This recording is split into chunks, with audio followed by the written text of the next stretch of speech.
Si le décret d'application n'est pas encore paru, Alan, cela ne saurait tarder.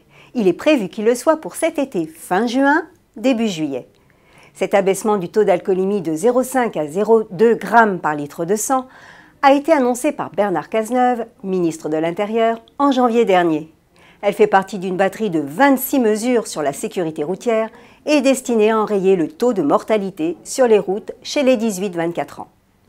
Ce nouveau seuil sera rabaissé pour tous les conducteurs novices de moins de 3 ans de permis, 2 ans s'ils ont suivi la conduite accompagnée.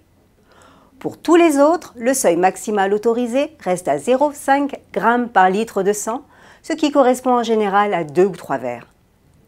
La France rejoint ainsi d'autres pays membres de la communauté européenne, l'Estonie, la Pologne ou la Suède, mais aussi plus près de nous, l'Allemagne, l'Autriche et l'Espagne, où le zéro tolérance s'applique déjà depuis plusieurs années. Et ne vous y trompez pas, ce seuil signifie 0 verre d'alcool avant de prendre le volant. Votre permis est en jeu dès le premier verre.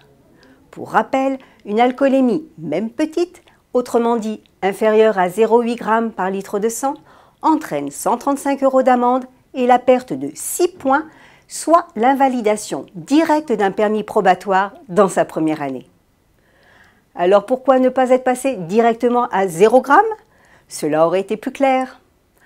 En réalité, les autorités ont préféré conserver une petite marge d'erreur, toujours possible. Quelques médicaments peuvent en effet laisser des traces dans le sang, comme le sirop pour la toux, et le corps humain en fabriquerait naturellement, certes en petite quantité, comme les spécialistes en addictologie se prêtent à rappeler, mais plus ou moins selon les métabolismes. En attendant, dès aujourd'hui, celui qui conduit, c'est celui qui ne boit pas. Bonne route et à la semaine prochaine.